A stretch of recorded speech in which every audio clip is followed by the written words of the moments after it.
It's not clickbait. 5 mods in 5 minutes. Let's start the clock.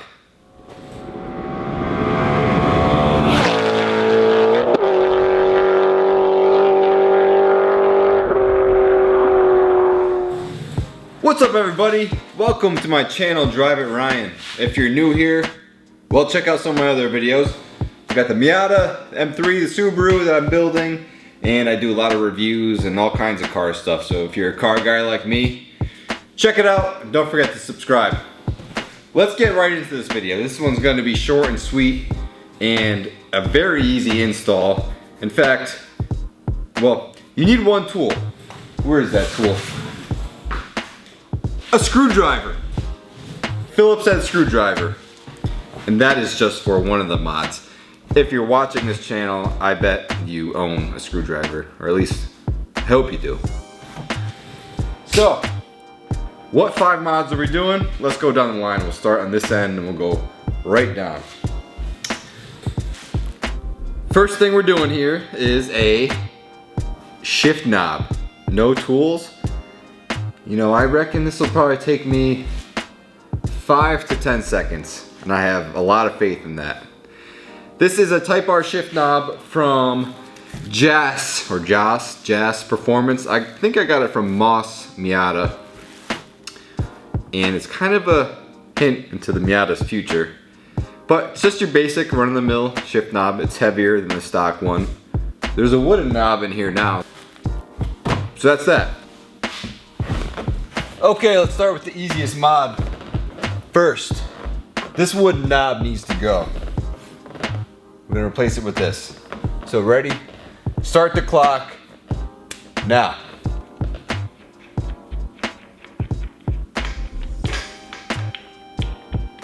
Damn, this shaft is longer than I thought. And new one's going on.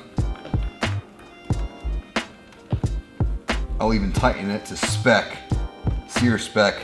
Done, stop the clock. Okay, next down the line, we have a Stubby by Craven Speed. You see how long that is? It's a little stubby. Maybe 3-4 inches. Nothing too crazy. But the antenna on the Miata right now is longer than Bigfoot's dick. It sticks up at like 13 feet, so we gotta get rid of that. Good God. Why is this thing so absurdly long? I don't even know if I could fit under underpasses with the length of this freaking thing. Holy crap. The Stubby should probably take me, again, like the shift knob, maybe 5 to 10 seconds. You just unscrew the stock one and screw this one back in. But if it's tight, you might need a 10mm wrench. Possibly, if it's tight. So, if we're ready, let's start the time from the shift knob time, and we'll just keep adding up to it, and hopefully at the end of this will be under 5 minutes. Ready? Start. I don't think these threads are as long.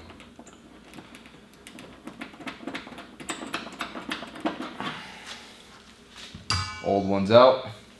Little Stubby's in. I don't know why I'm talking. I'm chewing up precious time here. Tight. Done. This one might give me a little trouble. This is a Flying Miata clutch override switch. So if you've seen any of the videos I've done with Matt and Quinn on the slip angle, I installed one of these switches on my red Miata and got a bunch of bloody knuckles and fingers. This install could either take 10 seconds or it could take maybe 5 to 10 minutes. I don't know, but I think I have the hang of it now. So why would you install a clutch override switch? So if your car has an aftermarket clutch, when you start it, especially after it's been sitting for a while, there's no oil pressure, and it puts a lot of load on the thrust bearings on the crankshaft. So your crankshaft will actually move a little bit. And if you've seen, I took the engine out of the red Miata on the slip angle and rebuilt it, and there was way too much play back and forth.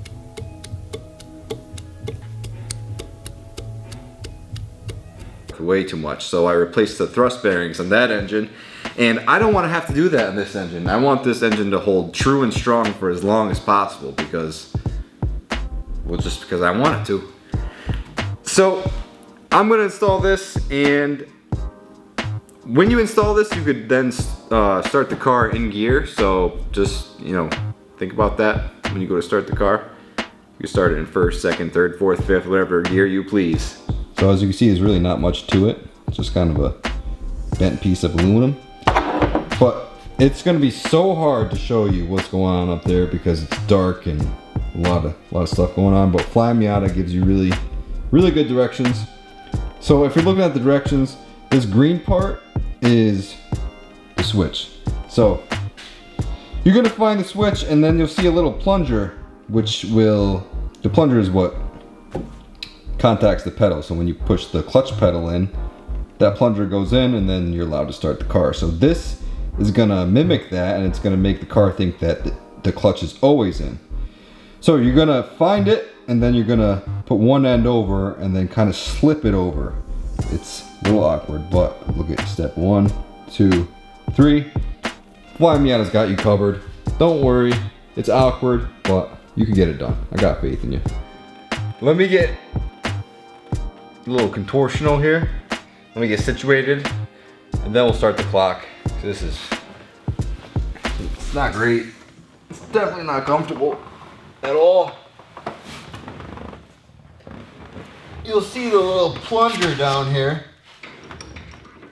This is just such an awkward angle. And there's a lot of sharp stuff going on. So I think I know what I'm doing. All right, I can't see the camera. I hope I pressed record. Let's start the time. Ready? Start. Ah, frick. Oh my God. That's the quickest I ever did it. Done. I promise. It's done. Once you do it once, you know how to do it. Oh. Let's move on. Flying Miata. Door bushings now. This is Flying Miata's latest generation of door bushings. They call it an onyx material, I think. It's like a carbon fiber reinforced nylon that they 3D print, and they put their logo in it. But it looks good. I installed their previous generation on my red Miata, which by the way is gone now. I sold it. And increases rigidity a little bit. Maybe like 3% they say. But it's one of those very cheap and easy mods to do, so it's like, why not? It doesn't really add any, maybe a little noise, vibration, and harshness, but I didn't notice any with the last time I installed these. So, we're doing that. So for the door bushings, you could either use a 10mm socket, which is what I'm gonna use, or a Phillips head screwdriver. So the stock bushings, I don't know why I'm pointing down there. The stock bushings are rubbery, you know, a lot of flex. Fly Miata ones, real sturdy, no flex. So let's start the clock on this. This is kind of a high stress vid. So when we install the new one, we're gonna screw it in snug, but not so tight where it can't move, because we want to align it with the little coupling in the door. So we're gonna get it right where the old one was, snug, close the door, it'll self-align itself, and then we can tighten it down. And it's the same thing for the other side, obviously. Okay, let's start the clock right now. You know, if I was smart, I'd be using power tools. But guess I'm not. That'd probably cut the time by like 1/3. Maybe 2/3. Kind of like these OEM bolts. Zinc. FES spec. But they're nice. And this car is in good shape, so everything's not too crusty or rusty. I might get over the 5-minute mark.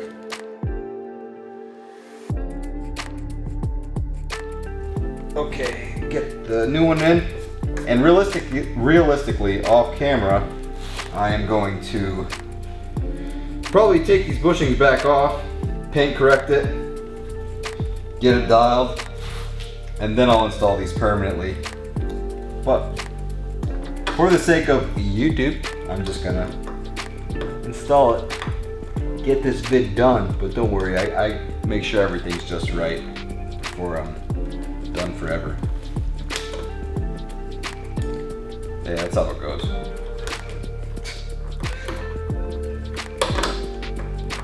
Okay.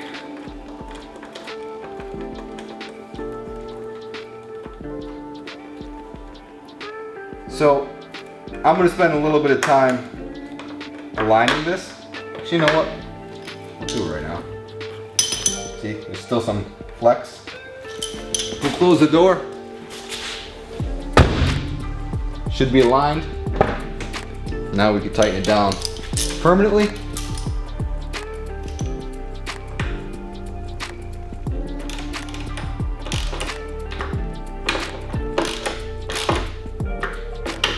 Tight.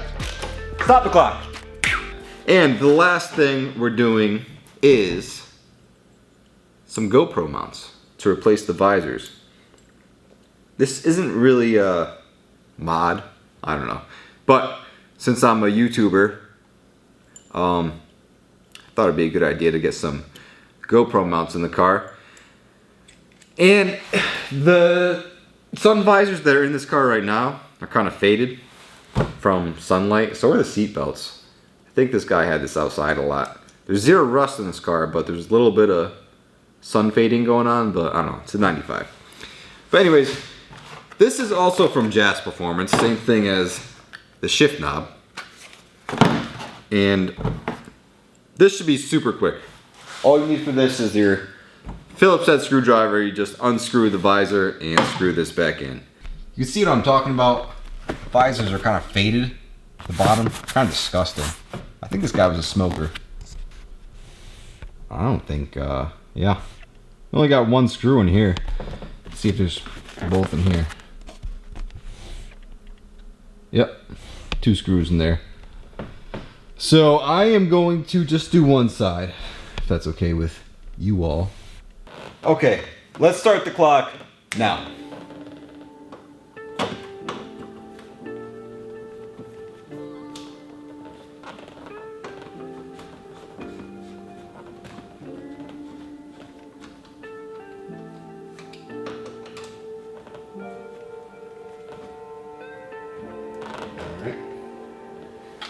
Old stuff is off.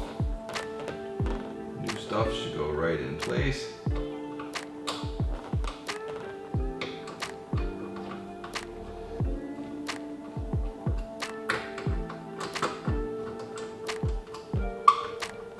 Alright, that's a little weird. This might take more time than I thought. I was hoping this mount would just slide. This is not the best way to do it. So if you're not doing this on camera, I would get the mount flush with the car and then screw it in. Not like my method, which is shot. But I already started, so I'm committed. Oh, this is taking way too much time. Not good. Not good at all. A little bit at a time here.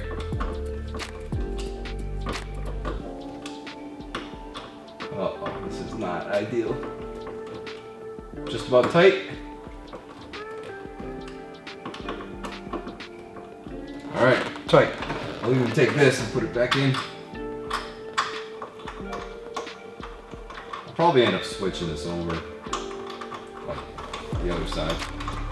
Actually, no, probably not, because I want this to be clear. Alright, done. Time.